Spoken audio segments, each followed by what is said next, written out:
Hi, my name's Phil. I like talking about politics, and in this video, I'd like to discuss the reports that 2,000 HGV drivers from the Royal Logistics Corps have been placed on standby to deliver essentials to UK supermarkets. How will the public react to this, and will it even be enough? But first, if you'd like to be notified of daily news in politics, please subscribe to the channel and click the bell notification icon. Actually, a bit of a silly question, asking if 2,000 extra drivers from the army will be enough. How could it be?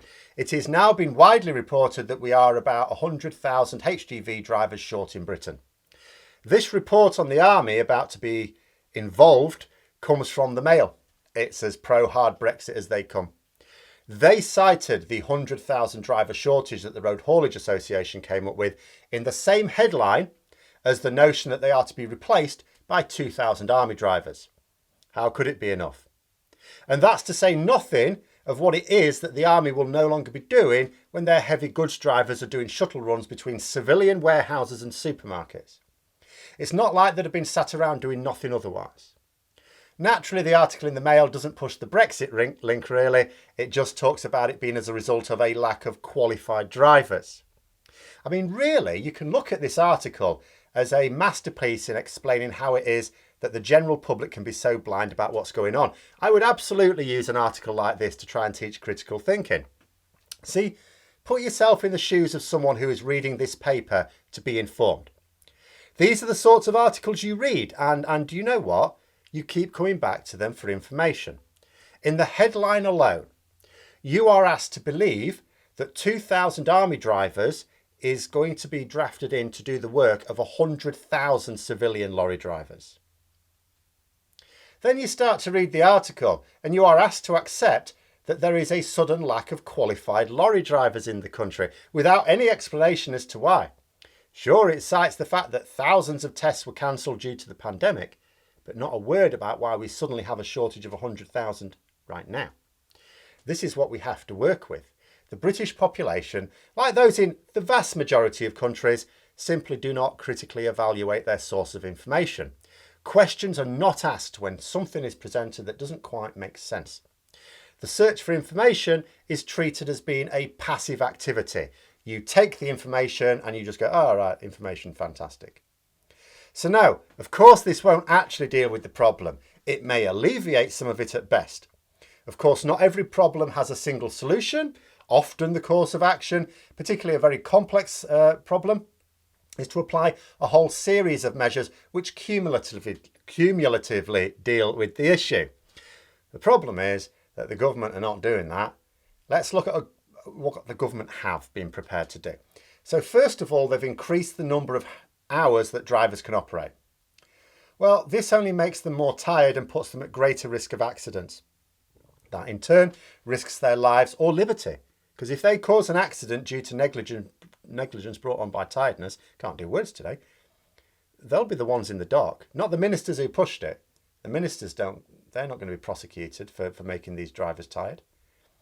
This could also lead more drivers to leaving the profession. We've already had plenty of current and former drivers explain to us the terrible working conditions and rubbish pay. Worsening the conditions does not help increase the number of available drivers. Putting them in a position where they may find themselves in prison or killing someone, or both, also doesn't help. The second thing the government have done is announce plans to make the tests easier to get more qualified drivers on the road. Again, just another way of creating more danger on the roads, more accidents, wrecking more lives. The third thing is a suggestion about the double trailers. It can be used for runs between ports and distribution centres only. Now, I'm not sure what's happened with that exactly. I gather that could be part of a solution. The government certainly trialled similar things.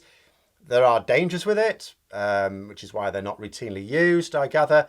But I don't know where we are with that. But that is not going to solve the problem either, but it may alleviate some of it. Fourth, the government have suggested that haulage companies train more drivers. Oh, nice one, Sherlock. I mean to say, if companies, right now, they train as many drivers as it's in their commercial interest to do so, and they do that without any tips from the government.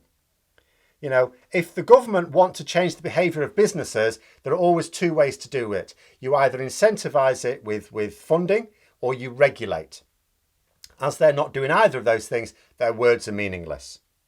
Finally, they have the army on standby for what is being reported to be a use of the Royal Logistics Corps to transport food quite soon, and other essentials as well, medicine and so on, around the country. Now, I imagine the government have been very wary about this one. There are still some boneheads who keep insisting that shortages don't even exist, and they're not all bots. I could understand people being unobservant, going around the shops and not seeing them early on. I could also understand people who don't actually do the shopping themselves, just saying there aren't any shortages. I've not seen any shortages. Is that because you don't do the shopping then? You know, shops were padding out the empty shelves with more of the products they had plenty of. So even those who went around, if you didn't notice that half your list wasn't there, you may not have noticed. But now that's not working. There are actual gaps on the shelves. And it's not just my experience. It's been reported in the local and national press consistently now.